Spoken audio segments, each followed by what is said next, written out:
Pour cette nouvelle critique, nouvelle recommandation Cinoche, et cette fois on reste dans la thématique Sam Mendes filme sa guerre avec Jared, la fin de l'innocence. Entre hommage vibrant à plusieurs films historiques, entre pluie d'or noir et humour grinçant presque malsain, l'histoire d'Anthony Swofford se veut tempête dans le désert. Sam Mendes mélange les genres pour raconter une aventure dérangeante dans les recoins d'une guerre éclair, n'étant même pas le propos principal du récit. Car si le pari est risqué, le réalisateur de 1917 pose ses pions au fil de l'œuvre à travers des scènes se dessinant comme lente décadence. Jared, c'est un véritable coup de cœur, malheureusement trop sous-estimé. De loin mon film favori, m'ayant fait comprendre l'amour que je pouvais avoir pour le film de guerre, tout en m'offrant une filmographie nouvelle, celle de Monsieur Sam Mendes. Porté par un jeune Jake Gyllenhaal, l'histoire chamboule, intrigue. De loin, claire recommandation de cette vidéo, même si je vous en ai déjà parlé environ 800 fois. Après tout, de toute évidence, 15 ans après sa sortie en salle, ce film nous laisse encore dans le désert. Maintenant, place à l'autre guerre de Mendes, 14-18. Critique.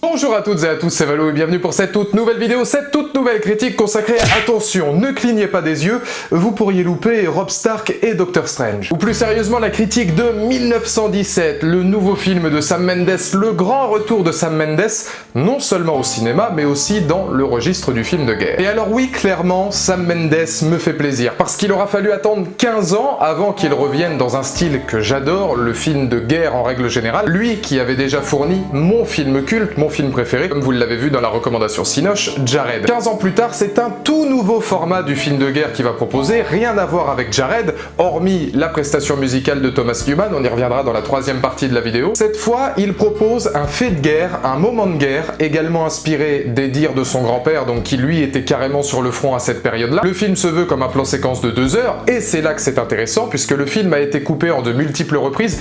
On peut voir certaines coupures qu'il y a pu avoir techniques pour justement passer aux scènes suivantes, mais quand bien même, quand on regarde la finalité du projet, ça reste un plan séquence de 2 heures. Il faut savoir par exemple que la scène en plan séquence la plus longue fait un peu moins de 10 minutes me semble-t-il, et qu'elles ont dû être tournées entre 15 et 40 fois pour chaque scène pour arriver à ce projet à part entière. Et là déjà le paradoxe semble pertinent. 15 et 40 fois, vous allez me dire, ça peut paraître énorme quand on s'imagine qu'il a fallu retourner de tels moments techniques pour arriver au résultat final. Mais alors moi je vais partir d'un postulat très simple tout de suite. Je trouve que ce n'est pas beaucoup quand on voit le travail de reconstitution historique, quand on voit le projet qui a été développé par Sam Mendes derrière, la manière dont ça va parler à son spectateur, la manière dont ça fourmille de détails, mêlés aux kilomètres de tranchées qui ont été retracés aux figurants, je me dis que finalement, c'est pas énorme et c'est un travail qui est fait de main de maître. On va pas parler tout de suite de chef-d'œuvre, on va pas parler tout de suite de révolution, puisqu'on n'a pas encore le recul pour ça, par contre, c'est une claque.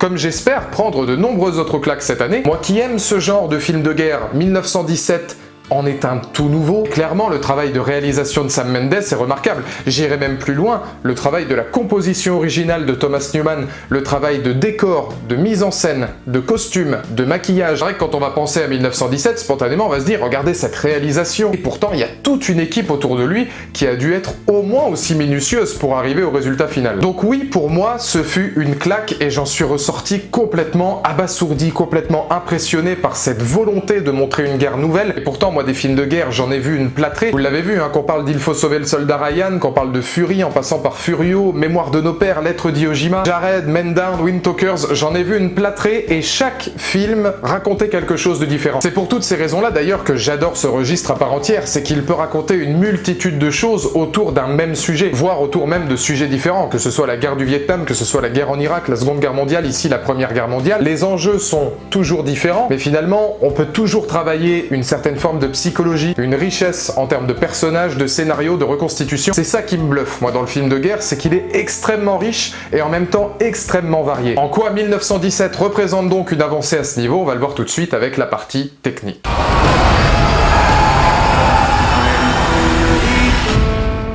Alors là, en termes de technique, je pense qu'a priori, vous allez entendre ce que vous avez déjà entendu 6650 fois, notamment par dizaines de youtubeurs, ou alors même de critiques presse, ou alors même de critiques télévisées. Oui, techniquement, Sam Mendes et son équipe font un travail exceptionnel. Qu'on parle de reconstitution historique, de costumes, de décors, de ces kilomètres de tranchées qui ont été retracés pour l'occasion, de la manière dont il met en avant son plan séquence, parce qu'on pourrait dire, oui bon, un plan séquence de 2 heures c'est bien, mais quel est l'intérêt? Pour moi, j'ai toujours apprécié les plans séquences quand il raconte quelque chose au-delà même de son propre statut. Quand il prend à partie le spectateur, mais qu'en même temps il prône ce que pour moi le plan séquence sait faire de mieux, c'est-à-dire montrer quelque chose de totalement différent au deuxième plan, au troisième plan, sur n'importe quelle échelle, autre que ce que le réalisateur veut nous montrer a priori comme étant l'élément principal de son chant. Et ça, c'est une des plus grandes réussites pour moi de son long métrage. Pourquoi? Parce que l'histoire au demeurant elle est simple, c'est celle de 2 soldats qui vont devoir aller délivrer un message à un lieutenant, un colonel, enfin un chef d'armée, campé par Benedict Cumberbatch, qui pourrait justement sauver l'armée anglaise.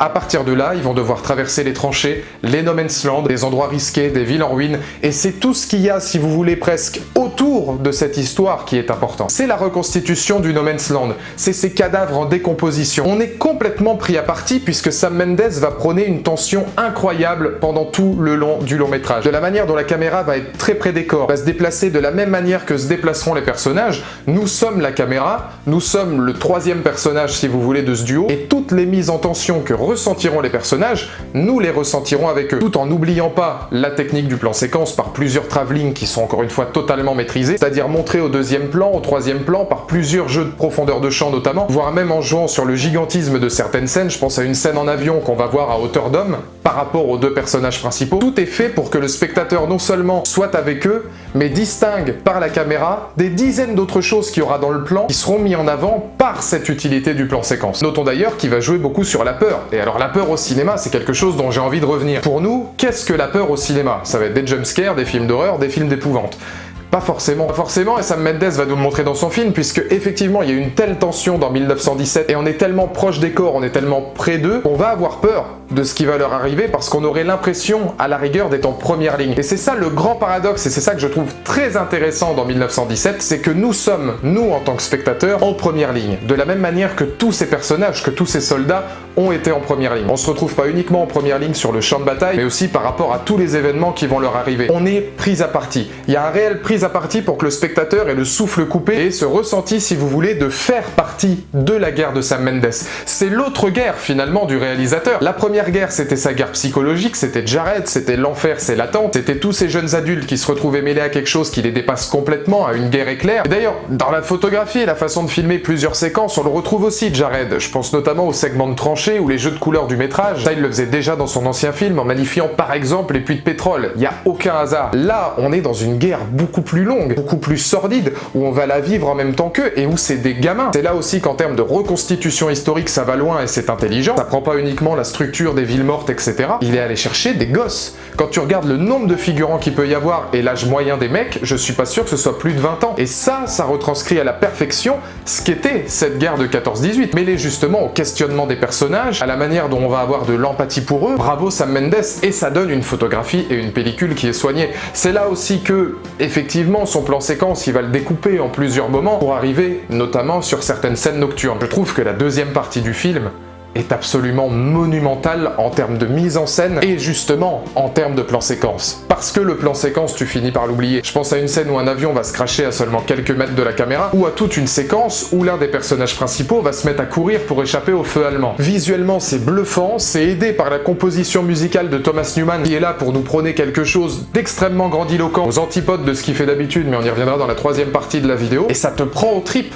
Ça te prend pleinement aux tripes parce que tu vois un vrai moment de cinéma, un moment historique, un moment culturel, un moment émouvant, mais avant tout un moment de cinéma, parce que la technique est mêlée à la photographie, qui est mêlée à la reconstitution des décors. 1917, c'est un projet un peu complexe, parce qu'on aurait effectivement tendance à tellement parler de Sam Mendes et de cet enjeu de réalisation, on oublie tout le reste, quoi. La pellicule, les mouvements, les cadrages, tout est absolument parfait en termes de technique dans 1917. Et c'est ça pour moi l'atout majeur du long métrage, même dans les no man's land, même dans les endroits un petit peu plus confinés, claustrophobiques, on va passer absolument partout, on est en immersion totale avec eux, et le spectateur va prôner cette peur, et va avoir peur, non seulement de ce qui peut se passer vis-à-vis des deux personnages principaux, mais aussi vis-à-vis de lui, parce qu'on est tellement mêlé là-dedans qu'on se dit qu'à chaque situation, à chaque remontée sur le front, nous aussi, on est pris à partie, on peut être totalement submergé par ce qu'était la guerre 14-18. Ça, c'est la grande partie technique. La deuxième partie, c'est ce que le film essaie de nous raconter, c'est ce que le film propose au-delà de la technique. C'est là où on sera peut-être pas d'accord.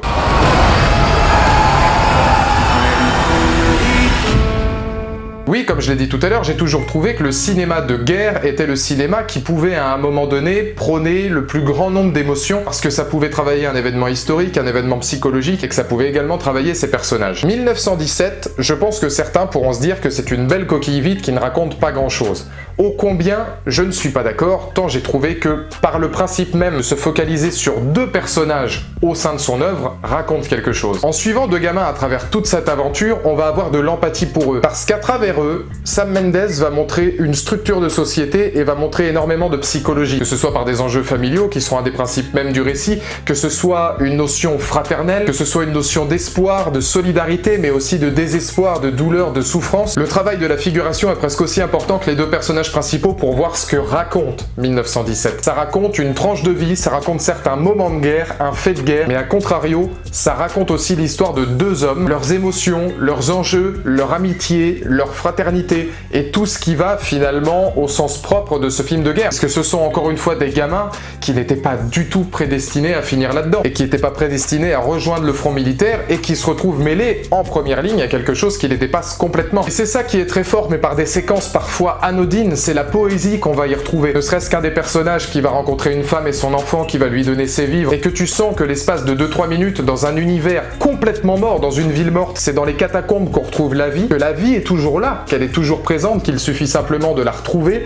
Moi je trouve ça brillant. Il y a une poésie, il y a une profondeur dans 1917, simplement sur un scénario qui pourtant peut tenir sur un timbre, qui est mis en plus au service de la technique. Ou alors, paradoxalement, est-ce la technique qui va mettre en avant toutes ces situations-là? Donc oui, c'est ça que j'ai aimé dans 1917, c'est que ça ne raconte pas rien. Pour vous donner un ordre d'idée, je suis pas un des plus grands fans de Dunkerque, et je sais que Dunkerque, c'était pas forcément la volonté de Christopher Nolan. On s'attache aux personnages, etc. C'était même plutôt l'opposé, il voulait raconter cette grande bataille de Dunkerque. Moi, à un moment donné, je trouve que ça en racontait trop peu, c'est-à-dire que c'était encore brillant en termes de technique, en termes de jeu de sonorité notamment. Là, je crois que le travail du son était vraiment pertinent dans Dunkerque, sur le travail de l'image, etc.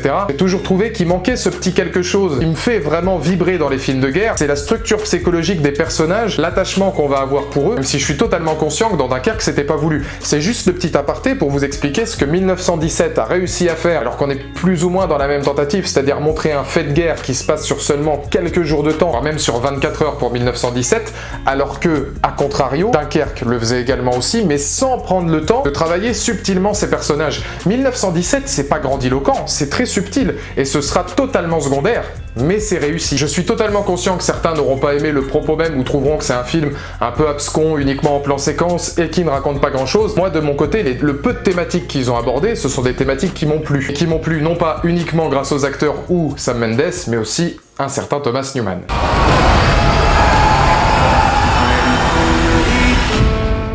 Thomas Newman, je vais revenir sur lui parce que pour moi ce mec est clairement au-dessus du lot aussi, et c'est peut-être l'un des compositeurs les plus sous-cotés actuellement au cinéma. C'était celui qui avait déjà bossé sur Jared. Il a travaillé avec Sam Mendes, notamment sur Jared. Il a fait aussi quelques compositions que j'ai appréciées, notamment sur Passengers avec Chris Pratt et Jennifer Lawrence. Thomas Newman, c'est le mec qui se réinvente à chaque fois une musicalité. Que ce soit sur Jared, ou basé d'une musicalité très rock et très agressive à l'image du film, on avait énormément de sonorités arabisantes puisqu'on était en Irak, ou même sur Passengers, où là on avait ces sonorités électro qui mariaient un petit peu cette idée d'un film futuriste, même si beaucoup de poésie et une profondeur qui mettait justement en avant, que ce soit sur Jared ou Passengers, les questionnements des personnages. À travers l'un ou l'autre des films, et aussi sur 1917, tu n'as pas Jared, Passengers et 1917 si tu n'as pas la composition musicale qui va avec. Il en fait littéralement un personnage à part entière, et toutes les scènes dont je vous ai parlé qui sont complètement incroyables, voire même une scène où Scofield dans 1917 va traverser toute une ligne de front alors que tous les figurants courent à l'opposé, sans la musique extrêmement épique et grandiloquente de Thomas Newman,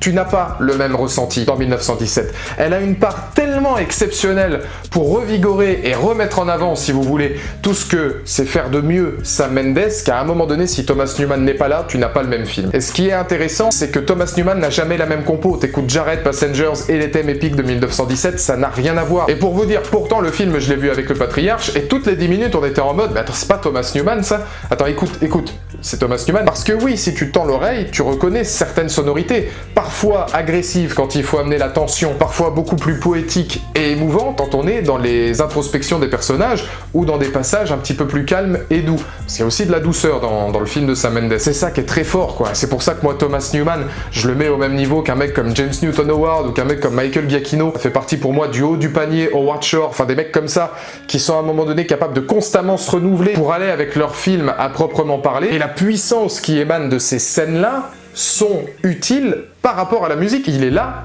mais l'absence musicale sur certaines scènes est également aussi très importante. Et c'est le mariage parfait. C'est le mariage parfait de ces deux situations où à un moment donné, tu es capable de te dire, oui, l'absence musicale met en avant certaines scènes dramatiques, et alors les scènes les plus épiques possibles. Voilà, pour vous donner un ordre d'idée, moi la dernière fois que j'ai pris une claque aussi monumentale musicalement dans un film de guerre, c'était ça.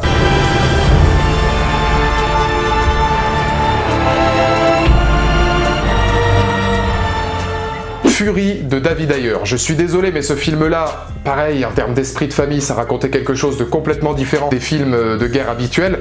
La musicalité ambiante était personnage à part entière. Je suis fan absolu des BO et il fallait que je parle de Thomas Newman parce que ça me semblait évident de citer un mec comme ça tant son travail est riche. Et la richesse du détail, c'est ce qui fait de 1917 pour moi un grand film. Donc dans les commentaires ci-dessous, n'hésitez pas à me donner votre point de vue. On parle de maquillage aussi, hein. Je sais pas comment ils ont fait sur certaines scènes pour arriver à maquiller en hors-champ si rapidement certains personnages qui en avaient besoin, notamment sur la scène du crash d'avion, hein, pour tous ceux qui ont vu le film, alors que Sam Mendes filme autre chose l'espace de quelques minutes. Tout est fait avec une minutie, une précision exceptionnelle. C'est un travail du détail, c'est un travail riche, c'est un travail prenant. Bref, c'est du Sam Mendes.